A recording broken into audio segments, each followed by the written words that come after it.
এবারের ক্রিসমাসটা একটু অন্যরকমভাবেই কাটিয়েছি। হ্যাঁ, ঠিকই শুনেছো, অন্যরকমভাবে। কিভাবে জানতে চাও? তাহলে চলো পুরো ভিডিওটা দেখা যাক। ফার্স্ট অফ অল আমি ক্রিসমাসটা পুরোটাই বাড়িতে কাটিয়েছি। আর আমি জেম্মাকে বললাম এবার যখন আমরা বেরোইনি তাহলে বাড়িতে ছোট্ট একটা পিকনিক করা যাক। তো কি পিকনিক করব? পিঠে পিকনিক করা যেতেই পারে।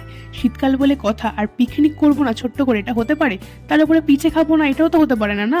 সেই জন্য ভাবলাম পিকনিক আর পিঠে দুটোই একসাথে হয়ে যাবে পিঠে পিকনিক করলে। তো সেই হিসেবে বললাম তাহলে চলো সরা পিঠে করা যাক। ছোটভাবে একটা উনুন বানিয়ে দিয়েছিল ইট দিয়ে। আমি বললাম ফার্স্ট সরা পিঠাটা আমিই করবো। তো ফার্স্ট সরা পিঠা আমি করতে পারিনি, কারণ ফার্স্টে না পুড়ে গেছিলো যেটা করতে গেছিলাম। দেন সেকেন্ডটা যেটা ট্রাই করলাম সেটা বেশ ভালোই হয়েছে। সেটা আমাকে দেখিয়ে দিল কীভাবে কীভাবে করতে হবে। তো ফার্স্ট তারপরে দেখলাম যে না, ভালোই বানিয়েছি আমি নিজে। দেন বরকে যে টেস্ট করলাম যে বলো কেমন লাগছে।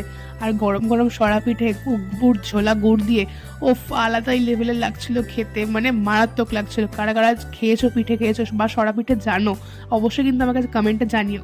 দেখা হচ্ছে নেক্সট কোনো মিনি ব্লগে। Bye bye.